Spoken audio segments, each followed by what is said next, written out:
bonne littérature. Excusez-vous. En Mais cet homme est 2018, ahurissant. porte-parole du gouvernement. Ce que vous venez de faire, c'est super. Messieurs, dames, bonjour à tous et bienvenue sur Juste Milieu pour un nouveau Ça discute avec, et aujourd'hui, une personnalité presque habituée du Juste Milieu, Georges Kuzmanovic, avant toute forme de débat. Cher Georges, comment allez-vous ? Bonjour, ça va très bien. Une journée un petit peu bousculée. Et je suis content de retrouver les gens des terres de milieu. C'est très bien. la petite comté, la comté qui résiste toujours là. Alors, c'est la comté. c'est un plaisir de vous Entre recevoir Normans. une fois de plus, sur Juste Milieu, parce que on va parler de beaucoup de choses, bien sûr, dans ce monde qui se bouscule. Je le précise, hein, on est le 9 novembre 2023, au moment où on enregistre cette vidéo, donc que le contexte soit clair, parce qu'on imagine que beaucoup de choses vont se passer. Et avec vous, cher Georges, on va revenir sur plusieurs choses, bien évidemment, hein, en guise d'ouverture à cet échange. Quel est votre regard sur la situation actuelle, hein, tous les regards qui se tournent vers l'Israël et la Palestine, aussi sur l'Ukraine, parce que mine de rien, même si nos médias décident de moins en parler, ça n'est pas que les fusils se taisent de ce côté-là du globe. Quel est un petit peu votre regard, d'abord pour commencer cet échange, votre regard sur les situations actuelles ? Je détourne immédiatement votre question, parce que vous venez avec vos questions et je viens avec mes réponses, hein, comme disait le grand Georges Marchais. Juste pour vous dire, vous voyez ce petit pins là ? Si on voit. Ben, ça, c'est un bleuet de France. Le bleuet de France. C'est assez peu connu, malheureusement, et on le sort à l'occasion, entre autres, des commémorations. Et là, on va être le 11 novembre, on est le 9, mais ça se porte sous différentes formes. Et c'est quelque chose qui est un signe de reconnaissance qui est né après la Première Guerre mondiale, après la victoire contre les Allemands. On achète ce bleuet ou différents objets de ce genre pour venir en aide aux anciens combattants, dont je fais partie, aux blessés de guerre et surtout aux petits-enfants pupilles de la nation. Voilà. Et c'est quelque chose qui est un peu perdu dans notre pays, alors que les Anglais, eux, ils ont le poppy. C'est le même en rouge, mais là-bas, tout le monde le porte. De gauche, de droite, fasciste, ouvrier, anarchiste, tout le monde a le poppy, tout le monde, les flics, les dealers de drogue. Voilà. Il y a une adhésion populaire à ce moment historique de leur pays, et nous, on l'a un peu oublié. Donc, voilà. La prochaine fois, ceux qui ne connaissaient pas, vous trouverez un bleuet de France, et vous le porterez au revers de votre vêtement, en salut à nos armées. Et alors, passez glorieux. Rappel plus qu'utile. Voilà, vous avez eu tout à fait raison de contourner la question. Voilà, c'est aussi ça l'esprit Juste Milieu, c'est que parfois, voilà, il faut reprendre les choses en main. Et vous avez raison. Voilà, très très beau rappel. Voilà, c'est très important. Et maintenant votre question. Eh bien, j'espère que malheureusement nous n'allons pas nous retrouver nous-mêmes dans une guerre, pris dans une guerre, car les tambours de la guerre, comme on dit, battent très fort et de plus en plus fort. Donc vous l'avez dit, on a une attention particulière qui se porte sur le conflit israélo-palestinien. D'abord parce que c'est un conflit qui est ancien, qui est très récurrent, des guerres régulières depuis 1948. Et puis parce que ça a son importance, car nous avons la plus importante communauté juive d'Europe et la plus importante communauté musulmane d'Europe. Alors même s'il ne faut pas essentialiser, mais il y a quand même un petit côté affrontement communautaire. Comme malheureusement le communautarisme a beaucoup progressé dans notre pays, eh bien, ces guerres tout particulièrement attirent l'attention, créent des tensions, des conflits. Sur les réseaux sociaux, vous avez vu, c'est quand même... c'est pas toujours joli, hein, c'est hardcore. Et moi, en tant que responsable politique, je fais partie de ceux qui pensent que plutôt que d'envenimer les choses, il faut ne pas amener ce conflit qui n'est pas le nôtre. Hein. Personnellement, je ne suis ni israélien, ni palestinien, ni juif, ni musulman, et qu'on doit éviter de ramener ce conflit en France, parce qu'on a déjà pas mal de problèmes. Il n'y a pas besoin de rajouter un conflit intercommunautaire là-dessus. Donc c'est la raison pour laquelle on parle beaucoup de ce conflit, parce qu'il y en a d'autres. Hein. Comme vous l'avez dit, il y a la guerre en Ukraine, on va sûrement y revenir, qui prend une orientation très différente que celle qui était escomptée par la Commission européenne et Washington, on va dire.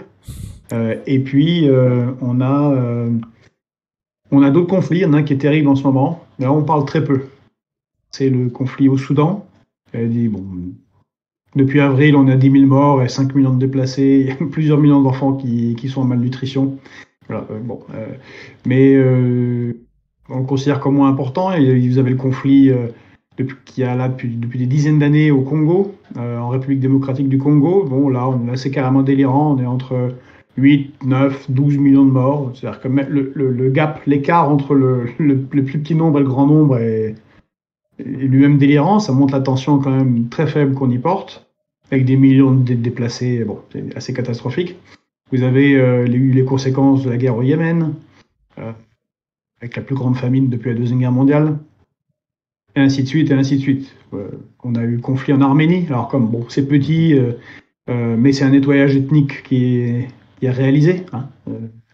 120 000 personnes ont été chassées de leurs terres où ils vivaient là depuis 2500-3000 ans. Et ainsi de suite. Donc des conflits, il y en a, mais effectivement, ce qui attire l'attention, c'est le conflit israélo-palestinien et le conflit ukrainien. Alors le conflit israélo-palestinien, ça va être compliqué. C'est très compliqué parce que il y a eu une opportunité c'était les accords d'Oslo et l'accord et la célèbre poignée de main entre Yasser Arafat et Yitzhak Rabin à Washington en 1994. Alors ça commence à remonter, ça fait plus de 30 ans. Ces accords d'Oslo ont été largement plantés, tant par la droite, voire l'extrême droite israélienne, que par des mouvements comme le Hamas qui n'en voulaient pas du tout, et qui sont nés justement, l'un de leurs objectifs était de faire capoter les accords d'Oslo. Donc les accords d'Oslo, pour ceux qui ne connaissent pas, c'est la réalisation du vieux projet qui était proposé par l'ONU en 1947, de créer deux États, un État israélien, un État palestinien.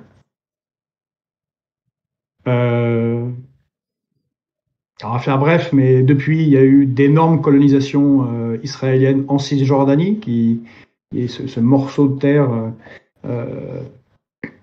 à l'est d'Israël, de la Palestine, qui est tout morcelé avec des barbelés, des murs qui passent au milieu, des checkpoints partout. Bon, s'il y avait un État palestinien, il ne serait pas viable.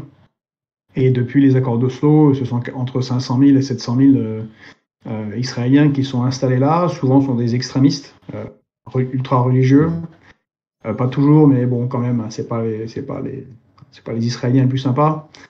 Et en face, les signataires des accords d'Oslo, l'OLP de Yasser Arafat, eh bien, sont largement affaiblis au profit du Hamas, qui gagne beaucoup, on va dire, de parts de marché politique en Cisjordanie, mais qui a depuis 2006 le pouvoir à Gaza, et c'est eux qui sont à Gaza, et qui ont fait une guerre entre 2006 et 2007 avec l'OLP. Je rappelle ça à ceux qui soutiennent le Hamas en considérant que c'est la résistance pour les Palestiniens. Moi, j'ai fait énormément de manifestations, j'ai organisé des comités pour la Palestine, mais c'était à l'époque de l'OLP, du Fatah, du FPLP, ça n'a rien à voir. Le Hamas ont fait la guerre à ce que je considère nos camarades de gauche, palestiniens, avec une manière assez étonnante d'exécuter les gens. Ils les jettent par la fenêtre ou d'en haut d'un immeuble. Ils font pareil avec les homosexuels. Et eux, leur projet, c'est pas de faire la paix avec Israël. Leur projet, c'est de détruire Israël, de chasser tous les Juifs, de faire la Palestine de la mer au Jourdain. Et puis, de toute façon, ce sont surtout des frères musulmans et qui se servent de la cause palestinienne pour avancer leur objectif religieux millénariste. Ils veulent faire un califat. C'est pas exactement les militants palestiniens qui étaient plutôt laïques, socialisants, pan-arabes, et puis nationalistes, qui voulaient faire un foyer, c'est déjà énorme, un foyer national palestinien. Bon. Et en face, c'est Netanyahou. Et Netanyahou, c'est le gars qui est élu, entre autres, par l'extrême droite israélienne, qui a assassiné Yitzhak Rabin, le Premier ministre d'Israël, qui est un très célèbre général aussi de Tzahal, l'armée israélienne. Et depuis qu'il est au pouvoir en 1996, alors il n'est pas en continu depuis 1996, mais il est venu de nombreuses fois, mais depuis 1996, ben lui, il a tout fait pour casser les accords d'Oslo. Parce qu'il fait partie de ceux qui ont eux aussi un grand objectif, c'est de dégager tous les Palestiniens et de construire Israël, le grand Israël, avec la Cisjordanie et Gaza. Donc on a deux interlocuteurs qui ne sont pas du tout disposés à faire la paix, puisque l'un et l'autre veulent, l'un l'élimination complète des Juifs et l'autre dégager tous les Palestiniens. Voilà, d'où ce qui s'est passé, hein. Le Hamas qui fait cette attaque, qui est horrible, des actes terroristes atroces et qui sont une provocation, et puis qui provoque une réaction, qui est celle actuellement d'Israël, qui est légitime à se défendre, mais bon, est-ce qu'elle est légitime à déplacer 2,5 millions de personnes on ne sait pas trop. Avec également cette zone d'ombre de l'œil un petit peu conciliant de Netanyahou sur la progression du Hamas sur ces dernières décennies. En tout cas, sur ces 15-20 dernières années. Il y a aussi cette zone d'ombre-là qui est aujourd'hui complexe à et plus que conciliant. Ça fait partie du programme. De toute façon, il l'a dit ouvertement, c'est pas une thèse complotiste. Hein. C'est dit par Netanyahou à de nombreuses reprises. Nous avons organisé, financé, c'est pas eux, ils en font pas à la base, mais aidé au développement du Hamas, car il a dit que ça allait mettre un coin entre les Palestiniens et ça va affaiblir l'OLP, ceux avec qui on a signé les accords d'Oslo, et donc ils se réaliseront jamais. Bon, bah, bravo Bibi, objectif réussi, mais bon, à quel prix? Il n'y a jamais eu d'attaque aussi violente contre Israël, donc c'est pas franchement un grand succès. Je veux dire du point de vue de la sécurité d'Israël.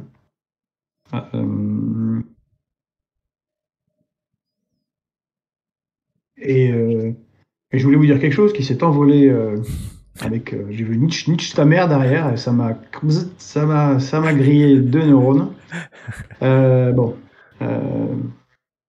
Oui, donc ils ont tout fait pour promouvoir le Hamas. Ah oui, ce que je voulais dire, c'est que malheureusement, les Israéliens, ces Israéliens-là, parce qu'il y a c'est comme la France, il y a des gens de gauche, de droite, d'extrême gauche qui s'opposent. Rien n'est simple, évidemment. Il faut vraiment toujours essayer de pas. C'est pas les Palestiniens, c'est comme les Américains. Ça n'existe pas. Bien sûr. Ça existe comme pays, mais voilà, les Français ne sont pas tous d'accord sur tout. Hein. Bon. Malheureusement pour eux, Israël souffre du cancer géopolitique américain. Alors pourquoi je dis ça? C'est parce que les États-Unis ont eu cette politique depuis la sortie de la Deuxième Guerre mondiale de toujours aller combattre les mouvements nationalistes, patriotes, pan-arabes, souvent socialisants, je disais, ou laïcs, qui prenaient le pouvoir dans les pays arabes ou en Iran, qui n'est pas arabe, ils sont perses.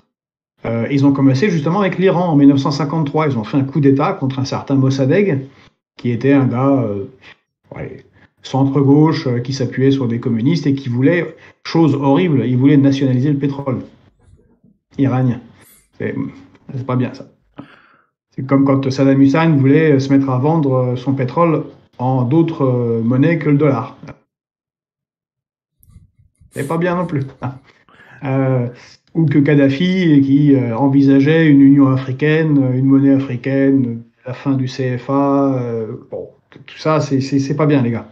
Et donc à chaque fois, ou quand il y a eu une forme de libéralisation quasi occidentale, même si elle était très fortement sous influence soviétique de l'Afghanistan. Donc tout ça, pas bien.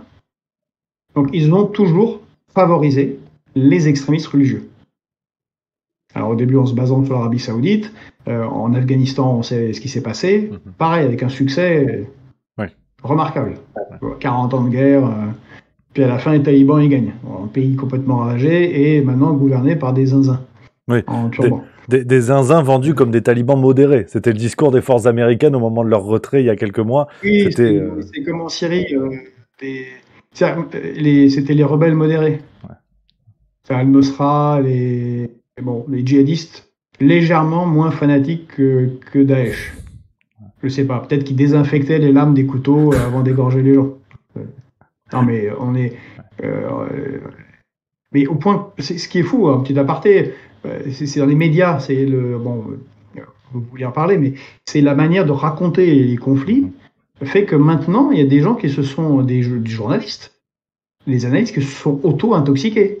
C'est-à-dire qu'ils considèrent qu'il y avait vraiment des rebelles modérés. Alors, il y en a eu des rebelles modérés en Syrie en 2011, mais ils ont été massacrés et par Assad et par les djihadistes. Donc, les rebelles modérés actuellement, c'est des gens qui sont à Idlib, dans le nord-ouest de la Syrie. Ce sont des djihadistes. Voilà. On peut mettre la charia. Enfin, bon. Ils sont soutenus par Erdogan, la Turquie, qui a envahi une partie de la Syrie. Bon. Bref, ce que je veux dire, c'est que partout, regardez l'Irak aussi. Bon, c'était tellement un succès que 1 million de morts, de guerre, tout est détruit. À la fin, ça a permis de créer. Enfin, c'est ce qui a fait qu'a été créé Daesh. Encore des succès extraordinaires. Et le Hamas, c'est un peu ça. Le conseil vient des États-Unis. Alors, il a été mis en place par des politiques comme Netanyahou qui le voulaient, mais c'est favorisons un truc d'extrémiste pour affaiblir ceux avec qui on ne va pas négocier. Mais c'est vraiment, vraiment une mauvaise idée. Enfin, au bout d'un moment, là, maintenant, ça fait depuis, donc, encore une fois, depuis 1953. Donc là, on a 70 bonnes années pour se convaincre qu'il faut arrêter. Ça fait que du chaos. Puis à l'infini, parce qu'après, ça a créé les mollahs en Iran, et on voit bon, c'est catastrophique. Ce qui fait que la situation là-bas est totalement paralysée. Et bon, puis chez nous, on a un président qui est lunaire à l'international. Hein. Quand il se déplace en Afrique, c'est à chaque fois une catastrophe diplomatique sidérante. On se souvient de l'enregistrement diffusé publiquement avec Vladimir Poutine. La fameuse. Je dis ça parce que j'ai rencontré un diplomate de haut rang égyptien qui a dit que le maréchal Sissi ne veut plus faire de conférences en visio avec le président français. Ah bah oui, si vous avez une chance après que... Parce que les discussions entre présidents, ça peut être un peu viril, quoi. Ça peut, hein. On peut se dire, ah bah mon intérêt c'est ça, et ne pas être dans la langue de bois du communiqué officiel. Que quand on voit les présidents français et américains qui se rencontrent devant le pupitre, ils font une conférence de presse, bon, tout est millimétré, tout le monde s'est mis d'accord sur ce qu'ils vont dire, mais quand ils parlent en aparté, ça peut piquer des fois. Bon, un président qui diffuse des trucs privés, plus personne ne veut parler. Mais là, sur le conflit entre Israël et le Hamas, il est quand même parti en Israël en disant bon, je veux relancer la paix et œuvrer pour une solution à 2 États. C'est ce qui est très bien. Bon, c'est un petit peu macronesque. Oui. Oui, si on va relancer le truc. Bon, bravo. Mais au moins, c'était le bon objectif. Mais finalement, il arrive là-bas et il propose une coalition internationale contre le Hamas. Je ne sais pas si vous vous souvenez. Sur le modèle de celle contre l'État islamique. Ouais. Et l'Élysée n'était pas au courant, le Quai d'Orsay n'était pas au courant. Enfin bon, il a fallu rétropédaler. Et donc, c'était malin de proposer une coalition contre le Hamas, alors qu'on a toujours un risque djihadiste en France. Ouais. Et en même temps, parce qu'en même temps, c'est important, c'est une doctrine macronesque. En même temps, aide aux Palestiniens de Gaza. Oui, puis une aide à relativiser aussi, parce que c'était le fameux vaisseau Tonnerre qui avait été envoyé dans les eaux près de Gaza, qui pouvait soigner 4 blessés, de graves, de légers. France Info révélait ça il y a quelques jours. En plus, rien ne va de bout en bout, et ça ressemble quand même au film Un jour sans fin, où déjà les Ukrainiens avaient inventé ce verbe de macroner, c'est-à-dire faire des promesses qui n'étaient jamais tenues. Donc c'est dire en plus à quel point la répétition prouve l'abîme dans lequel la France tombe sur ce plan-là, quoi. C'est dire l'état où on est. Là, notre bateau porte-hélicoptère Tonnerre, le bateau de projection de commandement, qui est une belle chose et qui n'est pas capable d'aligner suffisamment de personnel pour faire plus de 4 blessés. Il ne faut vraiment pas qu'on soit en guerre. Hein, parce que on n'a pas de munitions non plus. Bon, c'est à nouveau, c'est un peu comme à l'époque du Covid. Chaque fois, on découvre. Bon, moi je le savais, mais c'est pas quelque chose qui est public. Mais les citoyens sont toujours un peu surpris. Ah bon, on fait pas de masque. Ah bon, on fait pas de Doliprane. Ah bon, on produit quasiment plus rien. Ah bon, on n'a même pas de munitions. Bah, non, pas de munitions. D'ailleurs, un truc intéressant, là, les Ukrainiens viennent d'acheter 10 000 fusils à une entreprise française, 10 000 fusils d'assaut. Donc, bon, comme ils sont en guerre, on peut supposer qu'ils ont choisi un truc qui tient un peu la route. Je dis ça parce que nous, on achète pour nos armées des fusils HK allemands. Parce qu'à l'époque, moi j'ai de la mémoire, contrairement à certains journalistes, il paraît qu'on ne pouvait pas faire, nous. Bon, voilà.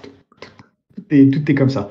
Délirant. Donc, on a assez peu d'influence, en vrai, sur ce qui se passe là-bas, car notre diplomatie, comme on dit, la diplomatie arabe, qui était très forte à l'époque du général de Gaulle s'est complètement effondrée. Ça, c'est déjà beaucoup. Ça allait pas très bien sous Nicolas Sarkozy. Il y a eu la Libye, puis bon, ça c'est vraiment pris un grand coup avec François Hollande, avec Emmanuel Macron. Là, bon, voilà. Une décote tragique de la parole de la France. Ce que je dis toujours, il faut bien imaginer ce que c'est dans d'autres pays du Sud global, comme on dit. Ils sont nous, on est magnifiques, on est beaux, on a des démocraties, tout ça est très très bien. Nous sommes belles et bons.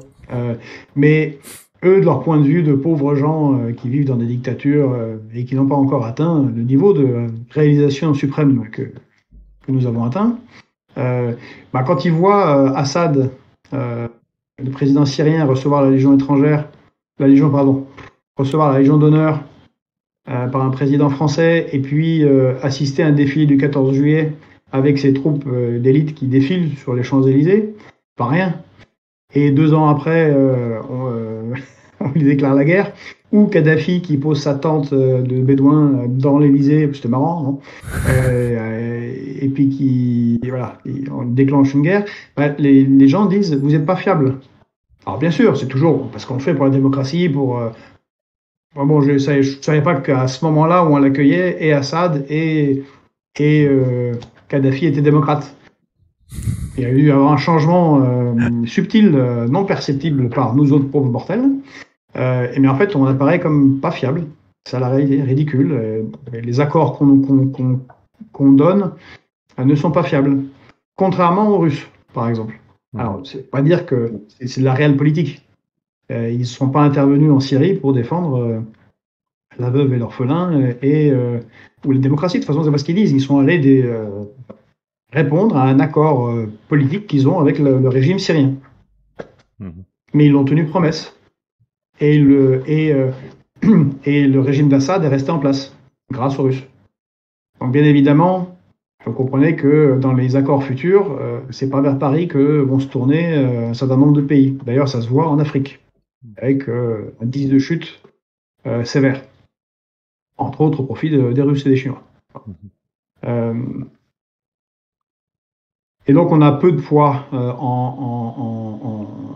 dans ce conflit-là, d'autant plus que les BRICS se renforcent, se développent, et à partir de janvier, donc demain, il y a 6 nouveaux pays dans les BRICS. Alors vous avez l'Éthiopie, l'Argentine, mais vous avez l'Égypte, l'Arabie Saoudite, les Émirats Arabes Unis et l'Iran. Vu que la Syrie, c'est un peu sous la main de la Russie et que le Hezbollah au Liban dépend donc de la Syrie et de l'Iran, on comprend bien que c'est plutôt les BRICS qui ont la main pour trouver une solution.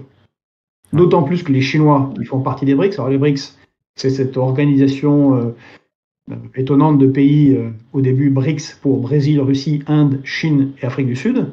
Ce sont les Chinois qui, l'année dernière, ont réussi l'exploit diplomatique de se refaire parler les Iraniens et les Saoudiens. et de relancer les relations diplomatiques entre les deux pays qui étaient en quasi-conflit, en guerre froide depuis des décennies. Donc c'est plutôt de ce côté-là, à Pékin et à Moscou, et évidemment à Washington, qui est le principal allié d'Israël, qu'on pourra trouver une solution. Voilà. Malheureusement, nous, on est largement écartés et on peut faire des claquettes. En tout cas, pour le moment, avec Emmanuel Macron, on fait des claquettes.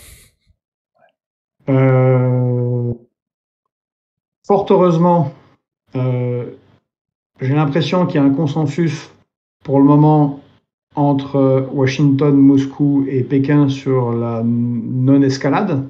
Vous avez les deux flottes américaines, les deux porte-avions, les bateaux U-33, qui sont là pour clairement menacer le Hezbollah et l'Iran.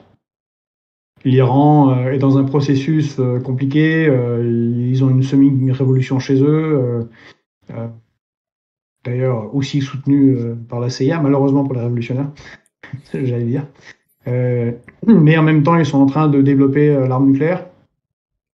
Donc c'est pas le moment pour eux de se retrouver dans un conflit avec leurs installations bombardées. Les Russes qui ont besoin de l'aide militaire, en particulier sur les drones iraniens, ils n'ont pas très envie de voir les Américains bombarder les usines de fabrication de drones.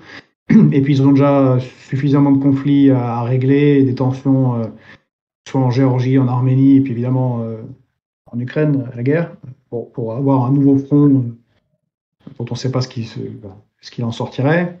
Voilà, les Saoudiens et les Iraniens ont aussi envie de normaliser les relations, tout le monde a envie de faire du business. Bon, donc, pour le moment, il a l'air de ne pas y avoir d'escalade. Mais bon, tout ça n'est pas une bonne nouvelle pour les Gazaouis. De toute façon, ça n'allait pas très bien non plus depuis plusieurs décennies, en tout cas depuis 25 ans. Et là, ils sont sous les bombes, et à part faire un peu d'aide humanitaire, c'est quand même Israël qui a la main, et comme ils ont l'appui total des États-Unis, et que vous avez vu, les autres pays arabes sont pas non plus, bon, ils soutiennent, mais ils sont pas l'Égypte qui combat les frères musulmans, n'a pas du tout envie de voir débarquer. Puis ils sont dans une situation économique compliquée, ils n'ont pas envie de voir débarquer 2 millions de personnes chez eux. Les Saoudiens qui étaient en train de normaliser leurs relations avec l'Arabie Saoudite, même s'ils ont gelé verbalement, voilà, ils n'ont pas non plus, enfin, ils aimeraient bien que tout ça s'arrête, en vrai. Voilà. Il n'y a pas beaucoup de... Là c'est assez obstrué. Ouais. Par contre, du côté de l'Ukraine, comme vous avez vu, ça ne vous a pas échappé. Rien ne vous échappe. Vous avez vu que quasiment à 24 heures, le truc dont on parlait tout le temps sur les 6 heures du matin à 2 heures du matin le lendemain, sur les chaînes sur les médias de masse, tout à coup a disparu. Et une partie des experts ont été recyclés en experts sur d'autres trucs, en particulier les guerres israélo-palestiniennes. Mais en même temps, il y a des évolutions importantes du côté de l'Ukraine, et qu'on peut suivre pour ceux qui ont la chance de lire l'anglais. Mais sinon, les traductions en ligne, ça marche très bien. Je dis ça parce que c'est plus intéressant de regarder la presse américaine et britannique, c'est dire, hein, qui est beaucoup plus intéressante, même s'ils ont une ligne très pro-américaine. Mais il y a beaucoup plus de débats et beaucoup plus d'informations. C'est quand même, il faut toujours le rappeler pour montrer le niveau d'indépendance qu'on a, c'est le New York Times qui a engagé une procédure judiciaire contre Madame von der Leyen pour comprendre qu'est-ce qu'elle faisait, c'était quoi ses accords avec Pfizer. Ouais, le fameux. Bon, New York Times, pareil, c'est pas une organisation complotiste bizarre, c'est le New York Times, les journaux les plus importants aux États-Unis dans le monde. Bon, nous, le Monde n'a pas fait ça chez nous. Ni Die Welt, ni El País, ni aucun organe politique ou juridique européen. Donc c'est pour ça que je regarde, en tout cas, beaucoup ce qui se passe, ce qu'on dit aux États-Unis. Et pour ceux qui suivent la presse américaine, eh bien, on voit qu'il y a depuis 2 mois, mais en voie d'accélération ces dernières semaines, un lâchage de l'Ukraine, petit à petit. D'autant plus que les républicains c'est parti pour les élections aux États-Unis. Les républicains, bon, n'ont pas l'air de vouloir du tout financer. D'ailleurs, il fallait y avoir un clash au Congrès américain. Ils n'ont pas l'air d'avoir envie de financer l'Ukraine. Et pour la bonne raison que ça a raté. Tout le monde le sait. C'est Madame Meloni qui a été piégée, attrapée les deux humoristes russes, mais je pense qu'ils sont un peu aidés par les services de renseignement russes parce qu'ils sont quand même assez efficaces. Donc ils ont fait pareil avec François Hollande. Donc ils ont mis dans une relation de confiance où elle a dit mais oui, on le sait très bien, l'Ukraine a perdu. On est obligé de faire semblant médiatiquement, mais c'est foutu. C'est vraiment un pot de pu. On ne sait pas comment faire pour s'en débarrasser. Ouais. Elle a dit la réalité. Mais publiquement, c'est Madame von der Leyen à nouveau qui agit et qui fait un coup d'État institutionnel en permanence, parce qu'elle n'est pas présidente de l'Union européenne, c'est la chef des fonctionnaires de l'Union européenne, mais c'est la politique des petits pas européens, voilà, on étend le champ le domaine de compétence, le domaine de la lutte, il n'y a jamais d'élection, et voilà. Donc elle pousse beaucoup pour la rentrée de l'Ukraine dans l'Union européenne, ce qui est délirant en fait. Parce que la contre-offensive est un échec total, avec énormément de pertes humaines du côté de l'armée ukrainienne, des tensions très fortes dans le pouvoir ukrainien. On ne va pas rentrer dans les détails, mais bon, entre Zaloujny, le chef militaire, et Zelensky, ça n'a pas l'air d'être trop beau fixe. D'ailleurs, puisqu'on a un peu d'humour ici, je trouve intéressant que Prigojine, je ne sais pas si vous avez vu le rendu de l'enquête de Prigojine, finalement, l'enquête dit qu'il est mort parce qu'ils ont joué avec une grenade dans l'avion. Bon, c'est amusant. Et là, il y a un des bras droits de Zaloujny, depuis qu'il a fait son article dans le Times où il a dit que, bon, temps mort, là, on arrête l'offensive, c'est un échec, on n'a plus de munitions, et on manque de personnel, et on ne voit pas très bien comment on va arriver à récupérer nos territoires. Donc il ne dit pas encore qu'il risque d'avoir une offensive forte de la Russie, mais ça va venir. Son bras droit, lui, à son anniversaire, il y a une grenade qui a explosé parce que quelqu'un lui a envoyé 5 grenades en cadeau et qu'il aurait joué avec. Bon, je trouve amusant que les Ukrainiens et les Russes ont des justifications aussi nulles. Mais la métaphore est jolie, ceci dit. Voilà, c'est joli. Bon. Klitschko, le maire de Kiev, l'ancien boxeur, il est à couteau tiré depuis des mois et des mois avec Zelensky.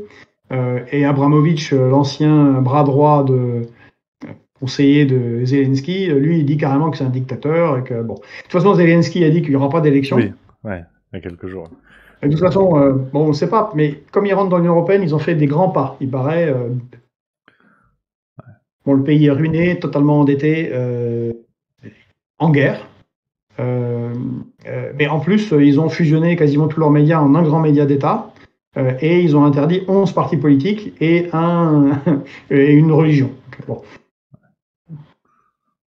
Ça va être dur de coller avec les valeurs européennes. C'est vrai que tous ces éléments mis sur la table nous amènent un peu au deuxième grand volet de l'échange d'aujourd'hui, parce que ce que vous dites là reflète une vraie complexité dans la compréhension qu'on peut avoir du réel, beaucoup d'incertitudes aussi sur l'évolution, sur les raisons, la nécessité de se tourner vers l'histoire pour comprendre ça. Et c'est vrai qu'aujourd'hui, beaucoup de médias tentent d'expliquer que le conflit israélo-palestinien a commencé au 7 octobre 2023, ce qui est une vision historique inconcevable. C'est absurde. Et aujourd'hui, si on regarde sur la forme de tout ce qui se passe, du Covid au conflit israélo-palestinien, surtout en France, hein, je connais pas assez ce qui se passe chez nos voisins, mais en France, on assiste à une déliquescence terrible où on avait essayé d'insérer au chausse-pied la notion de fact-checking dans les médias qui n'a pas pris. On l'a vu avec les divers scandales que ça a pu évoquer et relever, mais aujourd'hui ça devient sidérant. La narration de l'actualité telle qu'elle est faite, on en est au point où quelques heures seulement après le drame en Israël et l'attaque du Hamas, on demande l'avis d'Enrico Macias sur CNews. Alors, si ça n'était pas si grave, on en rirait, mais... Et puis, on a eu Michel Boujna sur Radio J ce week-end, ou encore Elie Chouraki, qui sont des artistes tout à fait sympathiques, mais dont la vie géopolitique peut sembler cosmétique, quoi. Et tout ça est assez dingue parce qu'on oublie aussi la notion de propagande de guerre. On recevait Michel Collomb sur Juste Milieu il y a quelques semaines qui a beaucoup parlé de ça, qui analyse ces faits-là depuis des décennies. Aujourd'hui, comment analyser la guerre 2.0 à l'heure des réseaux sociaux et des chaînes d'infos? Comment vous le percevez, vous?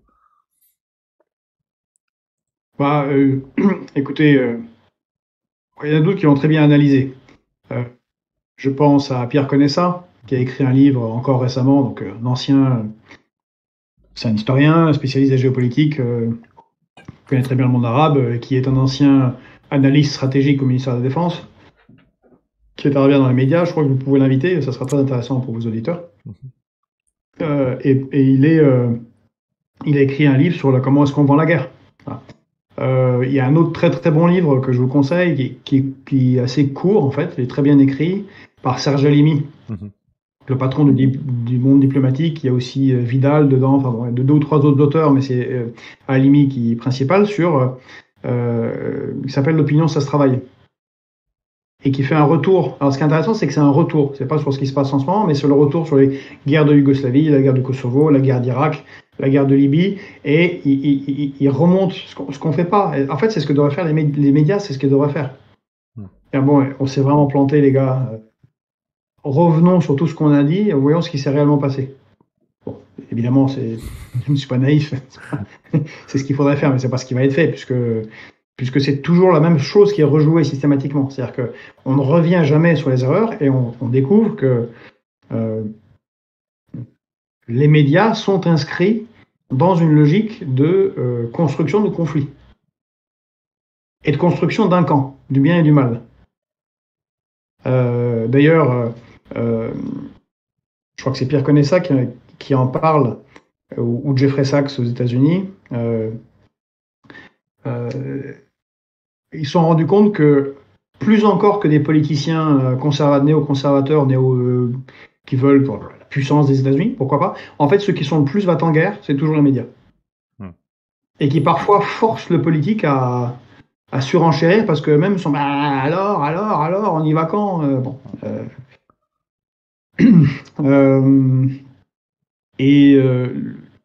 le problème, c'est que il est très profond, le problème, et très très dur à résoudre. Je vais le faire je vais le faire brièvement.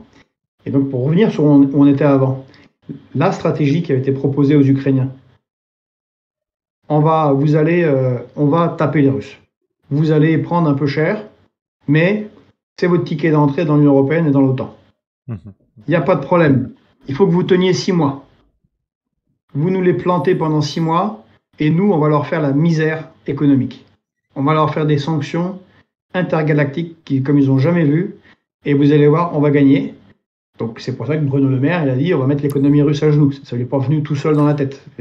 Sauf que là, c'est l'échec total. C'est une défaite retentissante. L'économie russe va très très bien, elle se renforce, elle devient encore plus souveraine qu'avant. Ils vendent à travers la planète tout ce qu'ils nous vendaient à nous, et ils achètent autrement, et même se mettent à produire des choses. Là, ils viennent de faire le premier vol de leur avion commercial. Ils n'ont plus accès au Boeing et au truc, ils ont dit, voilà, c'est Ilyushin, je sais pas quoi, 900 quelque chose, voilà, et ça y est, test réussi, et l'Ukraine est ravagée, avec énormément de morts, et elle est ravagée. Mais tout ça, c'est toujours vendu par le bien contre le mal. Et c'est la grande différence dans la géopolitique entre les réalistes. Moi, je suis un réaliste. Alors parfois, ça peut piquer un peu, ça peut être, ça peut sembler cynique et dur, parce que les réalistes s'intéressent aux intérêts des pays. Alors le leur d'abord, comme le disait le général de Gaulle, les pays n'ont pas d'amis, ils ont des intérêts. Alors, c'était un réaliste, et d'ailleurs notre pays fonctionnait beaucoup mieux à l'époque. Et vous avez les idéalistes. Ceux qui jugent ce qui se passe dans le monde ou veulent mener des actions en fonction d'un idéal. En fait, n'importe quoi. La démocratie, les droits de l'homme, le communisme, tout peu importe. Et bien évidemment, l'idéal, ça se confronte au réel et aux intérêts. Très souvent.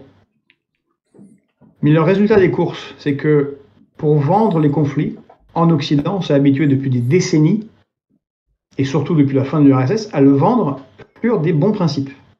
évidemment qu'on n'intervient jamais en Libye pour le pétrole ou pour enlever quelqu'un qui est en train de nous bouffer de l'influence en Afrique de l'Ouest.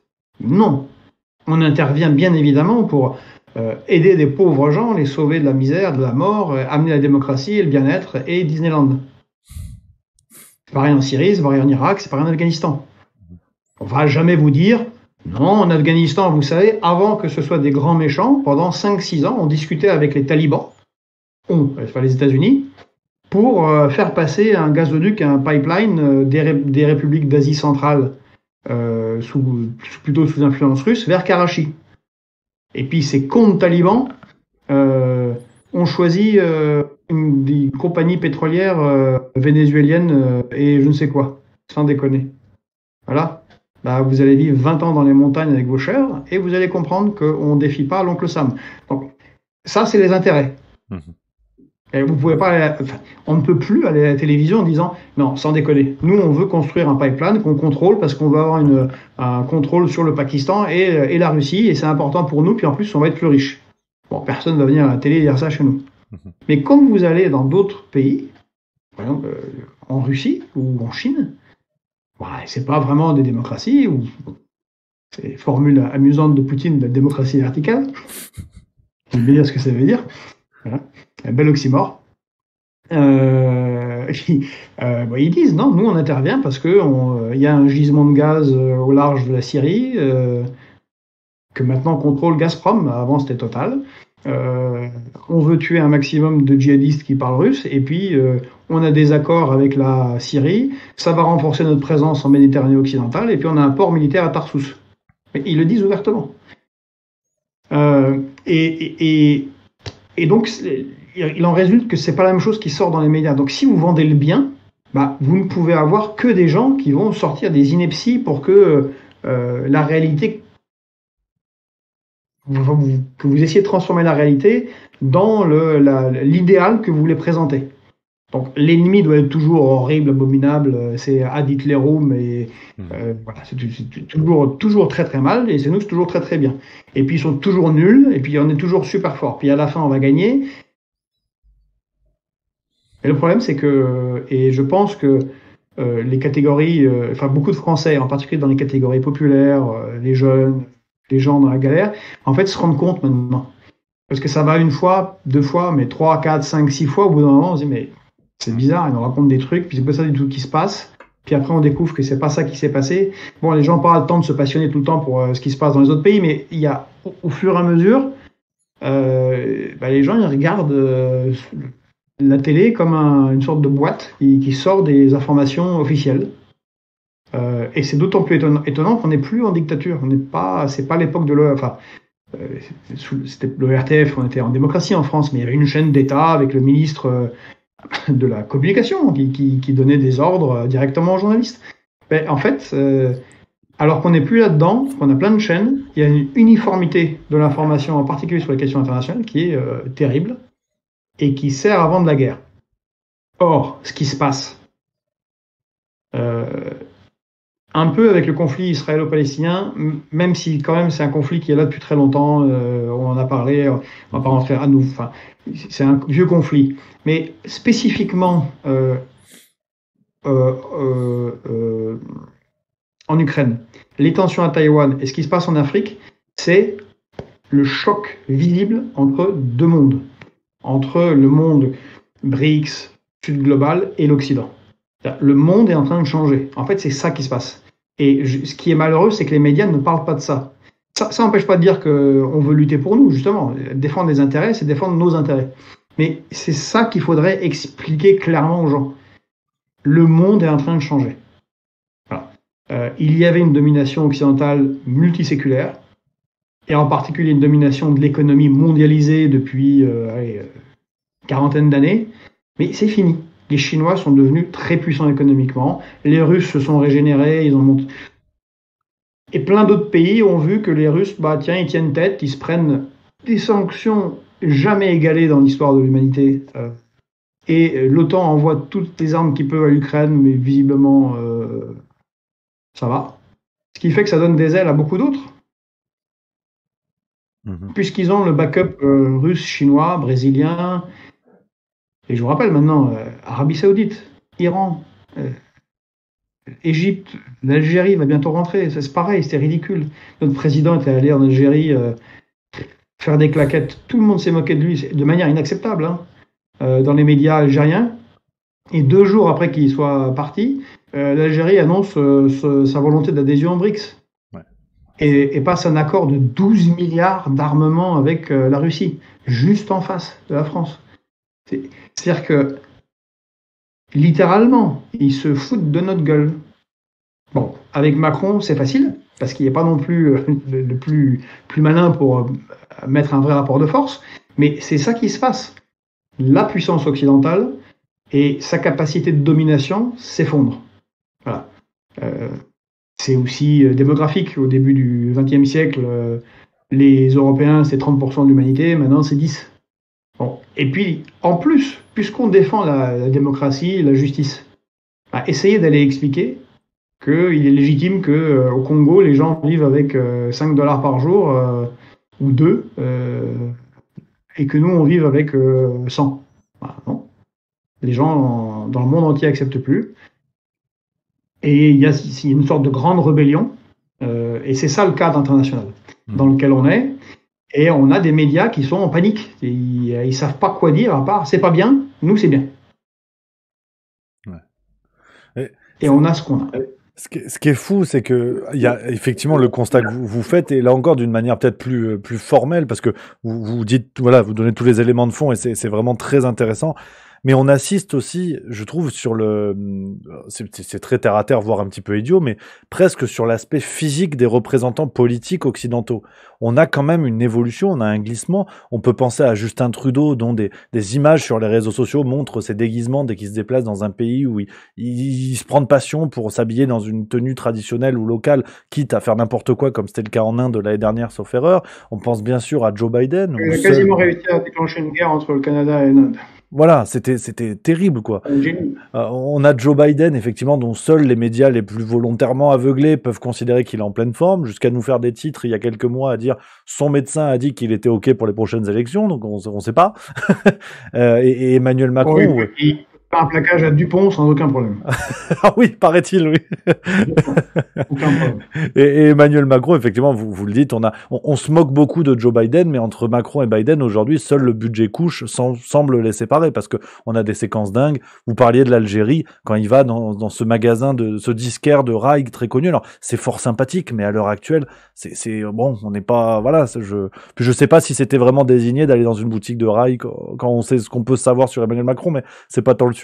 Mais c'est vrai qu'on a ce déclin de l'Occident, je trouve, qui est même visible, en fait, qui est visible de par les représentants, de par l'état des médias. On a cet iceberg qui fond à vue d'œil, quoi. Ben, on a ça, et le problème, c'est qu'on a un personnel politique qui, globalement, alors en France, mais dans tous les autres pays européens, ne sert plus son pays.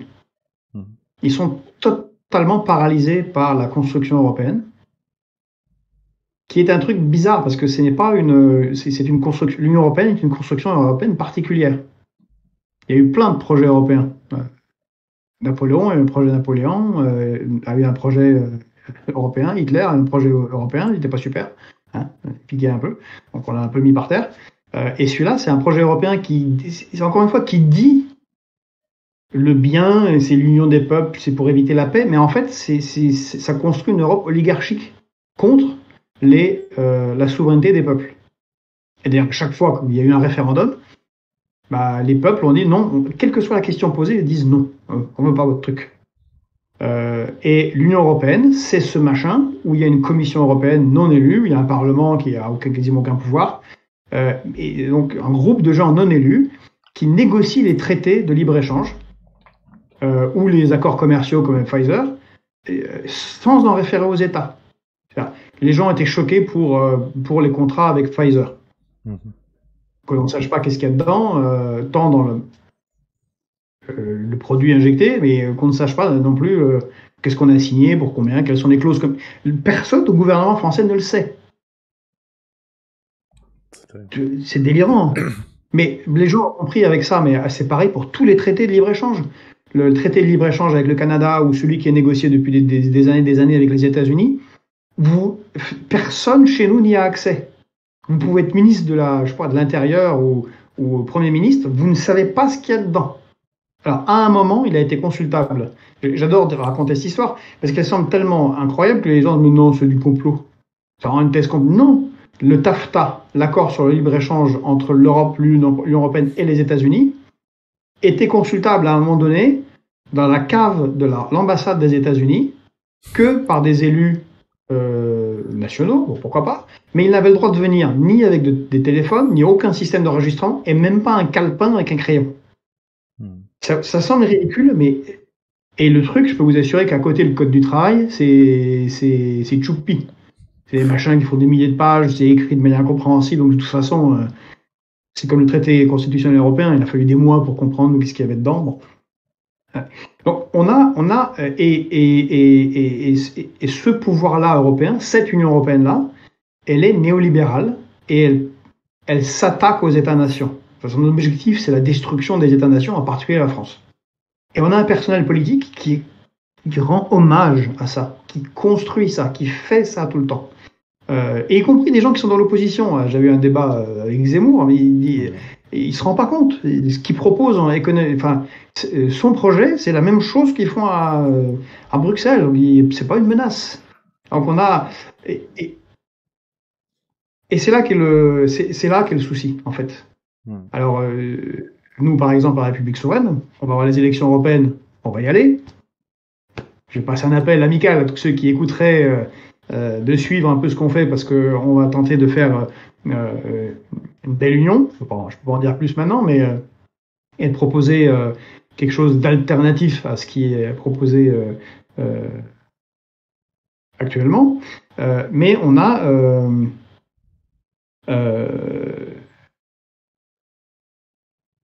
je me suis lancé dans mon truc et je pensais à l'autre programme et ce qu'il faut dire et pas dire encore. Mais voilà, donc on a un personnel politique qui lui, s'est totalement abandonné à cette construction européenne. Et nous, on propose autre chose. On va proposer, évidemment qu'on va pas finir tous tout seuls dans notre coin. Personne ne propose ça, c'est complètement crétin. Il faut des accords bilatéraux et multilatéraux dans l'Union européenne. On même peut avoir une construction européenne, mais on peut avoir une Europe des États-nations. Et c'est ce que proposait le général de Gaulle. C'était le traité de l'Élysée. Juste pour les jeunes qui ne connaissent pas, c'est le truc de 1963 qu'avait signé Adenauer, quand c'était la France qui menait un peu le truc. Et c'était une Europe des États-nations. Il n'y avait pas de loi supranationale qui s'imposait au pays. Il n'y avait pas de truc délirant comme ce qu'on nous impose régulièrement. Par exemple, sur la régulation de l'immigration. Je ne sais pas si vous avez vu, c'était très intéressant. Darmanin, là, fin septembre, a fait « Oh là là, nous, on va prendre personne, vous allez voir ce que vous allez voir ». Mais la Cour de justice de l'Union européenne a fait un arrêté. Vous le connaissez, non? Oui, vous en avez parlé ou pas? Tout à fait, ouais. Alors non, on ne parle pas de réfugiés de guerre, hein. S'il y a un clandestin qui rentre en France, vous ne pouvez pas le dégager. Vous devez lui donner une notification. Donc une notification, il faut un système juridique et bureaucratique. Hein. Vous lui donnez, je ne sais pas où, puisqu'il est illégal, il faut lui donner, et après lui peut faire un recours. À nouveau un truc juridique, et là vous lui faites une deuxième notification, et à ce moment-là, il faut lui laisser un délai raisonnable pour qu'il parte de lui-même. Ouais, c'est une machinerie sidérante. Notre gouvernement qui fait tagada, soin à la télévision, et ok, on peut rien faire. Oui, ce qui rappelle enfin quelques temps plus tôt, mais le revirement de Giorgia Meloni, présentée comme celle qui allait fermer elle-même les frontières, et finalement qui reconnaît qu'effectivement d'ici 5 ans il y aura plus 300 ou 400 000 migrants en Italie, mais vendue sous l'angle néolibéral de ça fait beaucoup plus de force de travail, donc quelle heureuse nouvelle, et on se dirige vers la même chose en France avec ce fameux article 3 de régularisation des travailleurs dans les métiers dits en tension, et les républicains qui tentent de montrer les muscles à ce détail près qu'ils n'ont plus de bras. Bon. Mais c'est pareil pour l'énergie, c'est pareil pour la production agricole, l'industrie, tout est n'importe quoi. Et donc oui, ce traité de l'Élysée visait, De Gaulle voulait que ce soit une coalition d'États-nations, où l'intérêt national prime d'abord, et quand on est d'accord sur nos intérêts communs, on fait un truc, et pas contre les intérêts du pays. Et il ne devait pas y avoir le GATT, alors, c'est l'OMC aujourd'hui, il ne devait pas y avoir l'OMC, il ne devait pas y avoir les États-Unis, il ne devait pas y avoir l'OTAN. La demande du général de Gaulle. Et donc, on ne peut pas faire quoi que ce soit si on ne rompt pas avec cette Union européenne telle qu'elle est. Ça n'est pas possible. Si elle ne disparaît pas, on ne peut rien faire. Et il vaut mieux rien faire, en fait. Ou alors, si ça consiste à quel est le meilleur danseur de claquettes, et puis c'est celui-là qui gagne au loto, et puis il est payé pendant quelques années à l'Élysée comme député, mais ça ne sert à rien. Et c'est ça qu'il faut vraiment comprendre. Et il faut aller vers ceux, nous évidemment, mais à chacun d'analyser, qui disent cette réalité. Nous, on croit à ce pays. Ce pays est formidable. Il y a plein de trucs, il y a une histoire extraordinaire, c'est un pays d'ingénieurs, malgré les coups de boutoir qu'on s'est pris, il y a toujours volonté de faire de plein de citoyens par eux-mêmes, des jeunes. On est une nation cadre nucléaire, on est une nation cadre spatiale, on a encore une armée, ils l'ont quand même bien abîmée, mais on a des rares armées européennes qui peut un peu se projeter, qui est un peu prise au sérieux. On a quand même de la dissuasion nucléaire. Puis on a le deuxième surface maritime mondiale, générer des ressources. Bref, il y a moyen, en fait, en plus d'avoir un très beau pays. On pourrait avoir aussi la souveraineté alimentaire. Enfin, la puissance de la France, c'est toujours construit là-dessus. Il y a moyen. Il faut juste arrêter de prendre de la drogue. Il faut arrêter de prendre de la cocaïne et de l'alcool. À la fin, ça va pas. On ne se réveille pas un jour. Et si on se sent mal, oui, c'est sûr. Tu ne dors pas la nuit, tu te chutes à la coke et tu bois de l'alcool, c'est sympa, mais ça va pas aller. Or là, la cocaïne et l'alcool, c'est le transfert de souveraineté de tout à des gens qui font n'importe quoi. Non, pas n'importe quoi. Ils servent des intérêts des multinationales et des grandes banques. Quand la réforme des retraites, c'est demandé par l'Union européenne, il n'y a rien d'original chez Macron. D'ailleurs, von der Leyen a très bien dit « Ah là là, le prêt européen qui nous coûte plus cher. » Comme vous le savez, on va payer 2 fois plus l'argent qu'on va recevoir. Bon, mais malgré ça, pour rembourser 2 fois plus l'argent qu'on va recevoir, par solidarité européenne, il faut, pour ce truc qui est négatif, il faut qu'il y ait une réforme des retraites néolibérale. Et qui est-ce qui dit bravo? C'est BlackRock. Qui dit ça c'est bien, c'est comme la loi. À chaque fois, la loi travail, elle dit bravo Manu, c'est très bien. Ils font des notes pour dire c'est très bien la France, bravo, continuez. Donc ça sert des gens, mais ça sert pas les citoyens. Mais sur ce point justement, et c'est vrai que c'était la raison initiale de votre venue sur Juste Milieu, cher Georges, mais c'est toujours un plaisir, bien sûr, d'avoir votre regard sur différents sujets. Je voulais... Pardon? Je viens quand vous voulez. Avec grand plaisir. On est beaucoup juste au milieu. Donc Merci beaucoup. Et je voulais revenir avec vous presque comme un droit de réponse, parce que c'est vrai que on en a parlé dans le Juste Bistrot sur Twitch, nos spectateurs sont sûrement au courant. Cette émission, La Grande Confrontation, le 30 septembre dernier, vous faisiez face à Éric Zemmour sur Livre Noir. Précision qui est de mon propre chef, mais qui me semble très importante. Livre Noir qui a été refinancé avec le soutien financier d'un certain Géraud Verny, qui a fait partie de la campagne d'Éric Zemmour. Donc on est sur un média, il est important de rappeler quand même d'où il est financé aujourd'hui. Donc on a un média qui est partisan, c'est très bien, mais que ce soit dit. Et donc lors de cette émission, vous avez fait face à Éric Zemmour et il y a eu vraiment un grand désaccord à titre tout à fait personnel. Et là, j'abandonne presque un petit peu le juste milieu. Alors, prenez des photos.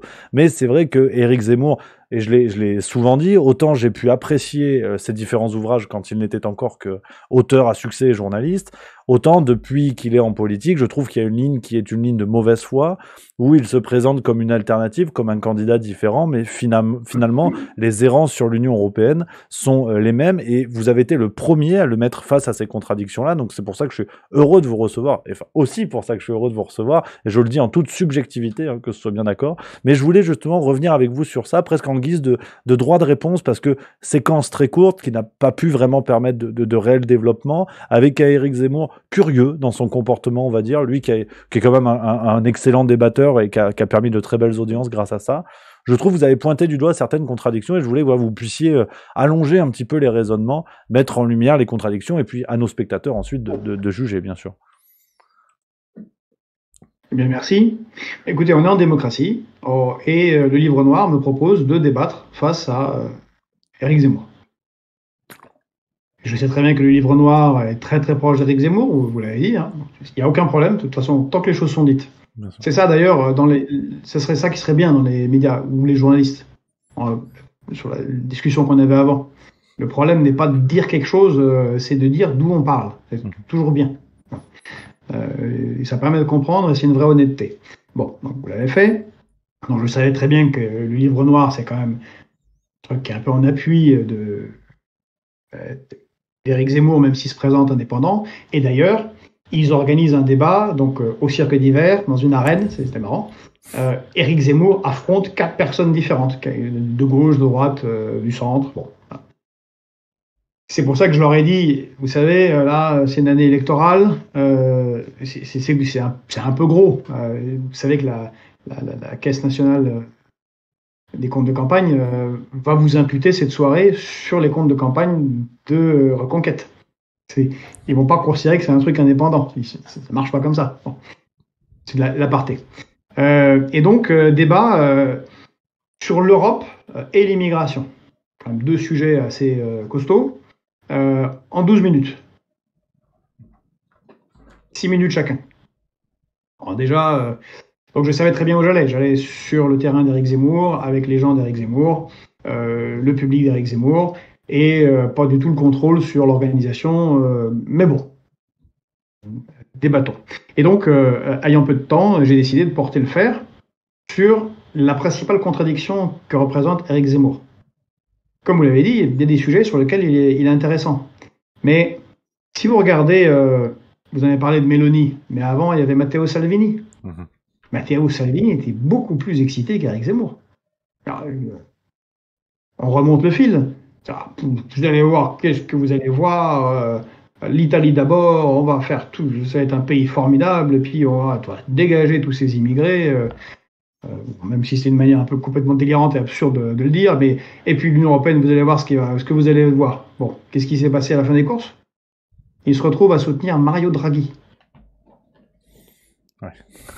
L'ancien patron de la Banque Centrale Européenne, parmi dans le top 5 des plus européistes en Europe, et ben, il est dedans. Ils l'ont soutenu. Bon, après, il y a eu Madame Meloni. Rien.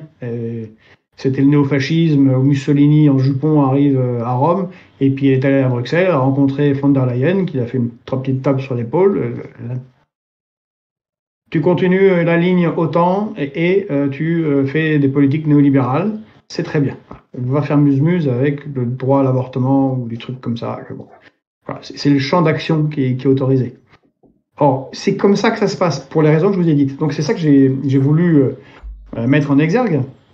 Et puisque c'est un débat rapide, hein, je l'ai attaqué là-dessus. Ma première prise de parole, c'est que son programme, tel qu'il était présenté pendant la campagne présidentielle, on peut supposer que ça va être celui des européennes, puisque la tête de liste, c'est Marion Maréchal, et que Marion Maréchal est une personne c'est le courant très conservateur, okay, et très néolibéral en même temps. C'est un truc un peu bizarre. Et en même temps assez atlantiste. Eh bien, j'ai fait remarquer que ces propositions économiques sont totalement corrélées avec celles de l'Union européenne. Et que si l'objectif est d'avoir des politiques néolibérales, Bruxelles le fait très bien. Il faut laisser les gens compétents continuer ce qu'ils font. Pourquoi remplacer Macron? Et donc, et j'ai dit que ça favorisait des BlackRock, au point où ma première intervention, son public m'applaudit. C'était tout à fait surprenant, moi j'étais un peu étonné, et j'ai vu qu'il était déstabilisé. Il était déstabilisé, et sa réponse première, c'est de quelqu'un qui est déstabilisé, mais qui sait comment gagner du temps pour réfléchir. Technique classique, il se met à parler de Berlin, où il y a beaucoup trop de kebabs, et qu'il aimerait que les jeunes berlinois ne mangent pas que des kebabs. Quand il est arrivé au gaufre à Bruxelles, j'ai eu un moment de... Je dis, où là Surtout que c'est à Liège. En fait, Surtout que c'est à Liège, les gaufres, donc c'est une méconnaissance. C'est à Liège, bon. Et puis tout à coup, il s'est souvenu qu'il défendait la civilisation. Et donc, il part dans un truc rhétorique. Non, vous comprenez pas, moi je défends la civilisation. Fort bien, bravo, défendez la civilisation. Mais quel que soit, encore une fois, mon propos était quel que soit le programme, mais en particulier le vôtre, ça ne sert à rien tant que vous n'êtes pas en critique. Pas juste en critique, en opposition frontale avec l'Union européenne. Ça peut se passer de mille manières. Il y en a qui défendent le Brexit. De Gaulle, lui, c'était la politique de la chaise vide. Il disait, bon, je m'en fous, je fais ce que je veux. Et ça peut être l'offensive pour détruire l'Union européenne. Enfin, mais on ne peut pas le faire. On ne peut pas faire de politique soi-disant originale sans s'attaquer à l'Union européenne. Et donc, il voyait bien que ça allait par là. Il a parlé beaucoup plus longtemps que moi. Et j'ai des amis qui étaient dans la salle. Sarah Knafo a fait des signes très clairs, comme ça, là, pour couper, pour arrêter le débat. Parce que derrière, j'enchaînais. Alors c'est marrant parce que sur les réseaux sociaux, il y en a qui ont dit oh, Kuzmanovic, il a tout sorti en 2 minutes, 3 minutes, il n'avait plus rien à dire derrière. Non, malheureusement, j'ai tous les détails à dire derrière. Ça aurait pu durer des heures. Hein.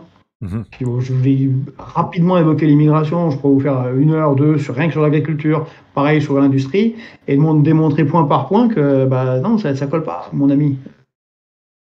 Et donc j'allais dire, et là où ça a coupé, j'ai dit dans le micro, j'ai dit, vous, ce que vous faites, c'est la politique de Macron, moins les Arabes et les Noirs.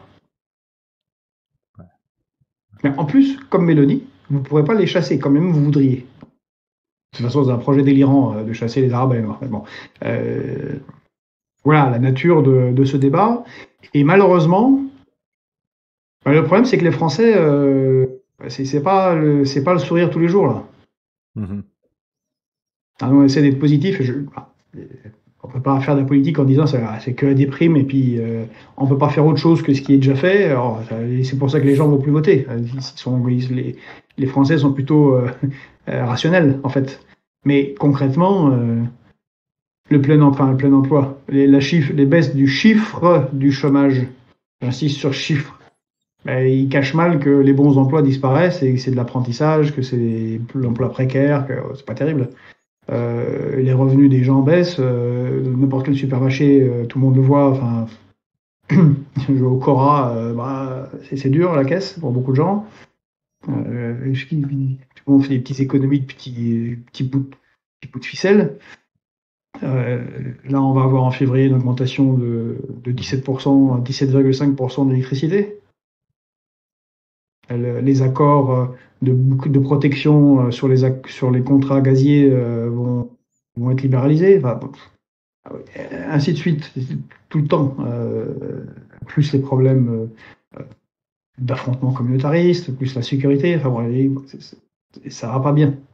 Donc c'est bien évident que ça va pas bien, et tout le monde dit, nous on va vraiment faire des choses extraordinaires, mais, et je le répète encore une fois, je crois que je l'ai dit 4 fois déjà, mais le message principal délivré à Eric Zemmour, c'est ça sert à rien. C'est juste une nouvelle mystification et vous allez, si jamais vous gagnez, ce que je ne pense pas possible parce que le Rassemblement national est beaucoup plus puissant, mais eux aussi, là comme ils sont partis, ils vont nous faire une Mélanie s'ils gagnent. Ça va devenir une maladie, faire une Mélanie. Vous allez voir ce que vous allez voir, les gens vont y croire à nouveau, certains. Et ça va être à faire des bouts de trucs. Et rien. Parce que si on ne change pas ce point central qui est on n'est pas indépendant dans ce pays, on ne décide pas de notre politique monétaire, on ne décide pas de notre politique budgétaire, on décide à peine notre politique internationale, plus tout depuis combien de temps. On ne décide pas réellement de notre politique agricole. On n'a aucune marge de manœuvre. tant que ce cadre ne change pas. D'ailleurs, il y a beaucoup de gens rient, parce qu'on parle des Belges et de leur gaufre. Oh, ça sert à rien, les politiciens, pendant 18 mois, ils n'avaient pas de gouvernement, pas de Premier ministre, et tout fonctionnait très bien. Bon, ça c'est marrant en fait. Mais c'est tragique. Oui, il faut le voir dans l'autre sens. Parce que ça veut dire, c'est dans l'autre sens qu'il faut le voir. Ça veut dire qu'ils ne servent à rien. Leur haute fonction publique et l'Union européenne fait très bien fonctionner le truc. Ça montre ce que ça montre, c'est que tant que vous n'avez pas une alternative à l'Union européenne, vous faites partie d'acteurs d'un sketch. Alors là, le producteur, il ne pouvait pas financer, donc pas eu de représentation pendant 18 mois, mais bon, tout fonctionnait très bien. C'est ça la réalité. Et si demain, là, chez nous, on avait la même chose, mais alors, tout tourne. On a un pouvoir judiciaire qui est totalement en autonomie, qui fait à peu près ce qu'il veut sur plein de sujets.